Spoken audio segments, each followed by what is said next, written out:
마가복음 3장 1절에서 6절 한 절씩 읽겠습니다. 예수께서 다시 회당에 들어가셨다. 그런데 거기에 한쪽 손이 오그라든 사람이 있었다.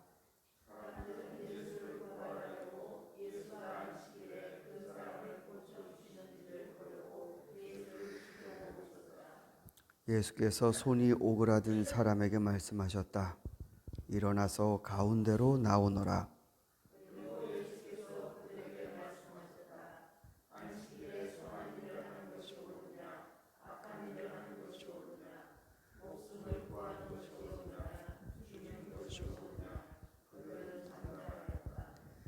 예수께서 노하셔서 그들을 둘러보시고 그들의 마음이 굳어진 것을 탄식하시면서 손이 오그라든 사람에게 말씀하셨다. 손을 내밀어라. 그 사람이 손을 내미니 그의 손이 회복되었다. 그러자 바리새파 사람들은 나가서 바로 헤롯 왕과 함께 예수를 없앨 모의를 하였다. 마가복음에서는 전체가 16장으로 되어 있지만 아주 초반전에 일찌감치부터 바리새파 사람들이 예수를 죽여야겠다라는 생각을 한 것으로 기록을 하고 있습니다. 그러니까 주님의 사역의 이 초반부죠. 이미 이때부터 주님이 예수라는 사람은 우리 이스라엘에서 없어져야 된다. 그래서 이 사람들이 헤롯 당원들과 함께 예수를 없앨 모의를 하였다. 이렇게 기록되고 있습니다. 그러니까 우리가 지금 예수님의 고난의 발자취를 이렇게 따라가는데, 자, 우리가 마가복음을 읽으면서 지금 두 번째 나온 겁니다. 첫 번째는 고향 사람들이 예수님을 벼랑에 밀어서 죽이려고 한 사건이 있었죠. 두 번째는 지금 바리새파 사람들이 예수님을 죽이려고 하는 것입니다.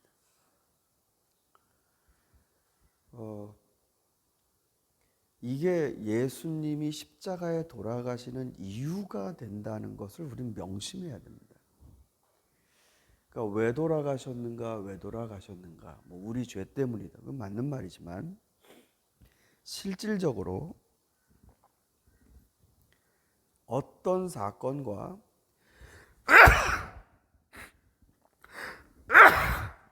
죄송합니다. 어떤 사건과 충돌이 있어서 이 땅의 사람들은 예수를 죽이려고 했는가? 이거를 알아야 됩니다. 왠지 아세요? 지금도 그러니까. 지금도 똑같은 이유로 예수는 이 땅에 있으면 안 되거나 있어도 감추어 버리거나, 아니 심지어는 우리도 이런 기타 등등의 이유로 예수를 드러내지 않게 되기도 합니다. 나사렛 고향에서 배척을 받으시고 돌아가실 뻔한 이유는 회개하라라고 그래서 그래요. 회개하라.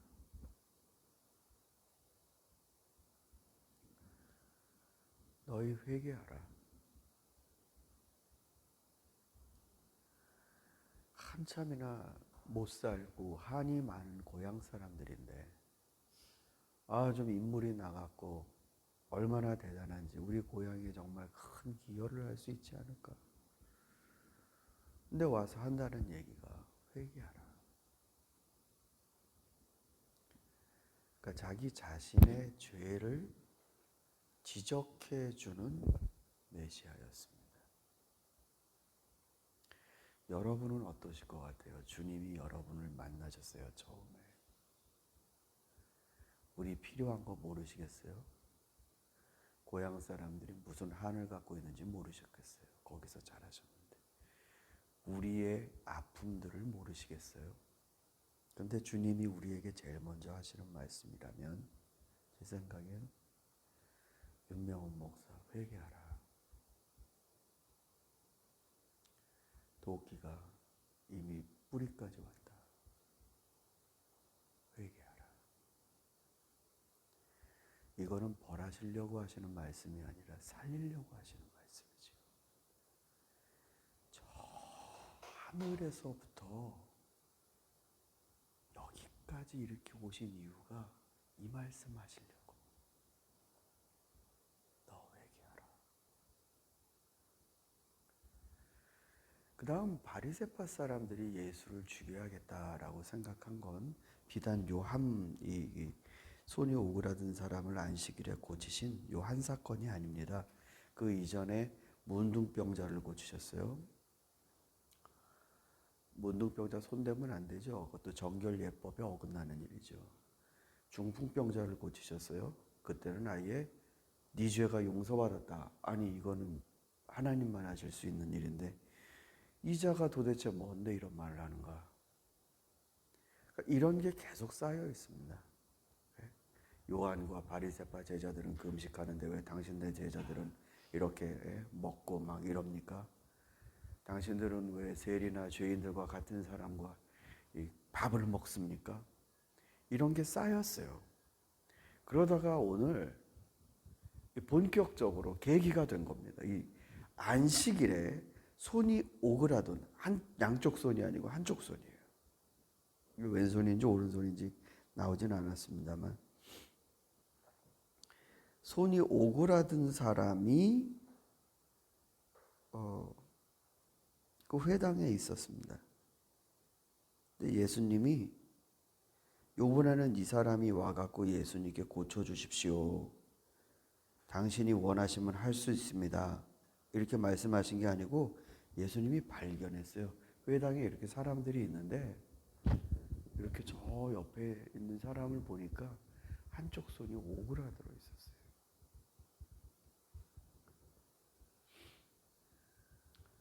그 오그라드는 사람이 어떻게 살지 느끼신 거죠. 참 불쌍하다. 저 안식일에 저 손을 갖고도 이렇게 회당에 나왔구나.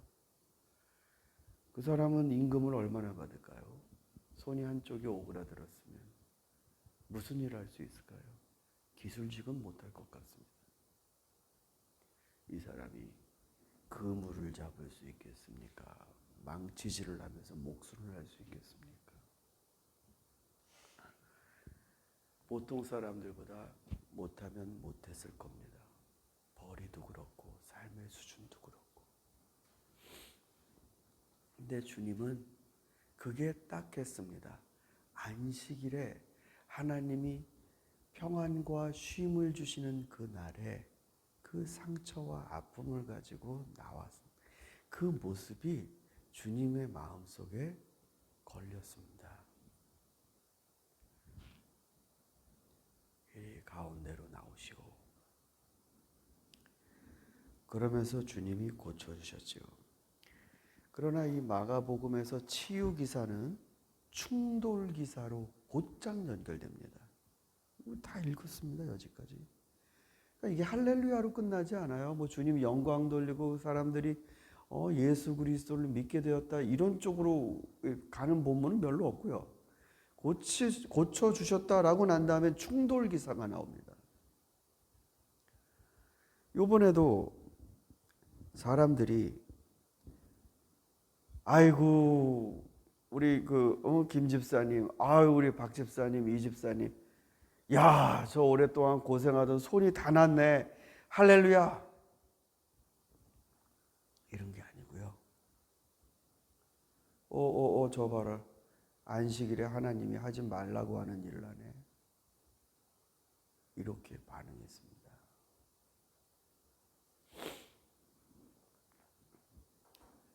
안식일에 하나님이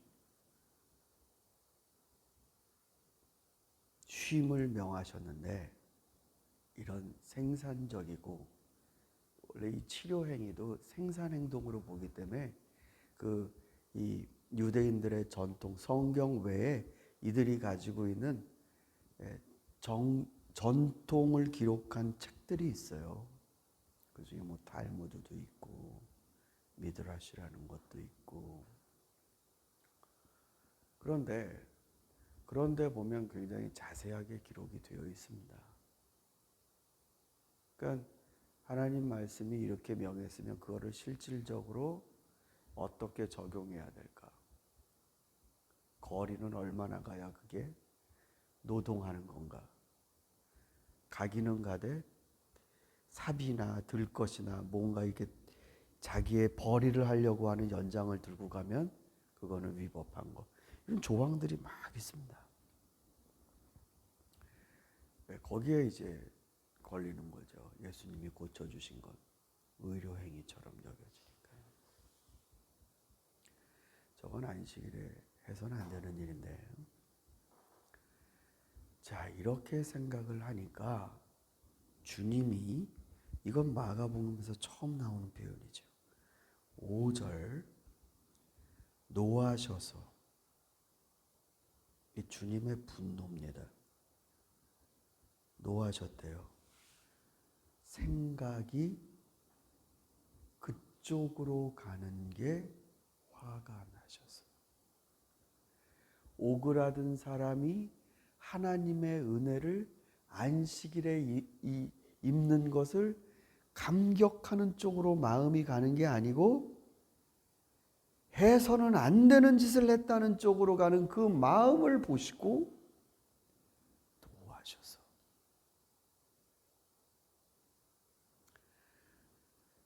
자, 그 다음에 주님이 안식일에 선한 일을 하는 것이 옳으냐, 악한 일을 하는 것이 옳으냐, 목숨을 구하는 것이 옳으냐, 죽이는 것이 옳으냐, 이렇게 질문을 하셨습니다. 저는 이 질문이 어쩌면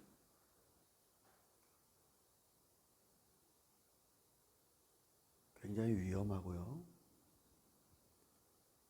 기독교를 뒤집어 놓을 수 있는 질문이라고 생각합니다. 이게 무슨 뜻이냐면요, 바리새인들이 붙들고 있는 건 모세의 율법입니다. 거기에 어떻게 되어 있느냐. 근데 주님은 지금 너희들 마음의 상식과 양식에 비추었을 때 안식일에 사람 고치는 게 낫겠느냐, 죽이는 게 낫겠느냐. 즉 쓰여진 말씀이 아니라 우리들의 양심에 놓고 질문을 하시는 겁니다. 이 기준이. 그래서 제가 예수님의 접근법이 사실은 이게 결정적인 겁니다. 여러분, 선한 사마리아 사람 비유 다 아실 겁니다. 강도를 만나서 쓰러진 사람이 있는데 그 곁에 제사장 지나가고 레위 사람 지나가고 마지막 사마리아 사람 지나가다가 이 사람 고쳐주고 자기는 자기 갈 길 가죠. 그 질문이, 그 예화가 율법 교사가 어떻게 하면 영생을 얻겠습니까? 하나님 사랑하고 이웃 사랑해라. 그러면 이웃은 누구입니까? 라고 질문한 거에 대해 답변입니다. 자, 여러분, 이 선한 사마리아 사람의 정말 아주 굉장히 파워풀한 비유죠. 근데 맨 마지막에 방점이 있습니다. 너희 생각엔 셋 중에 누가 강도 만난 자의 이웃이겠느냐라고 물어봐요. 그러니까 예수님이 생각의 포인트를, 하나님은 이거를 이렇게 보시느니라, 성경에는 이렇게 기록되어 있느니라. 물론 성경 말씀을 검처럼 휘둘리시죠. 시험 받으실 때도 성경에 기록하기를. 그런데 그 인간 안에 있는 어두워지고 굳어져 버린 그게 죄덩어리가 아니겠습니까? 그게 내가 어디 가서 무슨 뭐 남을 갑자기 뭐 어떻게 했다 이런 사건적인 죄보다도 이미 어두워지고 굳어져 버린 우리들의 양심을 깨우시는 말씀입니다. 너희 생각엔 어떠하냐? 너희 생각엔 하나님이 쉬어라라고 하신 이 안식일에 사람이 기쁨을 얻고 하나님께 찬양하는 게 이게 안식일법을 어기는 것 같으냐? 그들의 생각과 양심을 끄집어내셨습니다.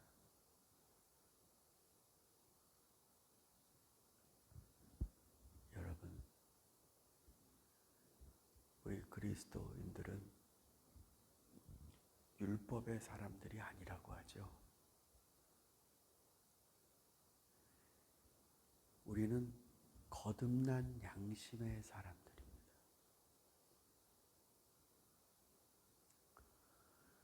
사도 바울은 디모데에게 교회에 이런 일꾼들을 세워라라고 할 때 이런 조건에 맞는 사람을 세워라라고 말한 적이 있는데, 교회의 일꾼, 교회의 큰 사명을 감당할 사람은 믿음을 양심에 담은 사람이어야 합니다 라는 표현이 나옵니다. 믿음을 양심에 담은 사람을 일꾼으로 세우십시오. 하나님 붙드는 믿음, 성경 말씀은 이런데 그것만 있는 사람은 칼만 갖고 있는 거예요. 칼집에서 빠져나온 칼이요.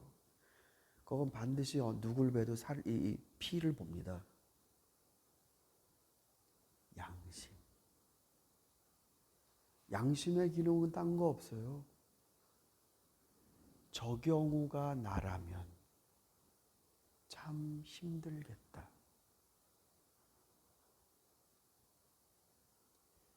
양심은 그래서 인간으로서 나만 특출나고 이기적이다라는 생각이 아니라 자꾸 다른 사람과 내가 별반 다르지 않다라는 기준을 계속 얘기해주는 기능입니다.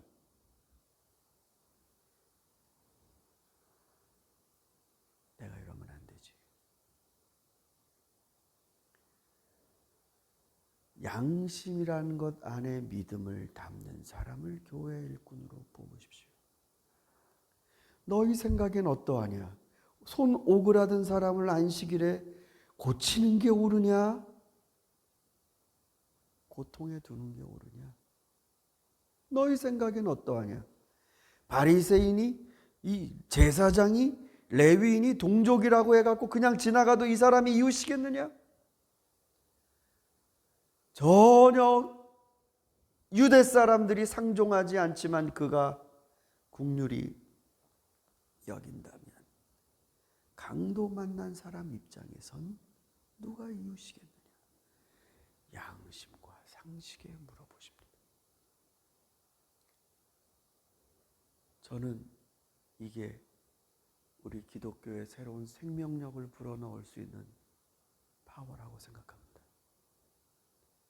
우리는 공정성을 잃어버리는, 그리고 공공성을 잃어버리는 아주 큰 위기에 있어요, 지금. 기독교가 전혀 착하지 않아요. 크리스천들이 착하지 않다고요. 천국은 가는데 착하지 않아요. 그래서 사람들은 니들끼리 가라. 난 안 갈랜다, 너희들이 가면. 복음의 길이 막힙니다. 예수님이 노하셔서 그들의 굳은 마음을 보시고 이 말씀 잊지 마시고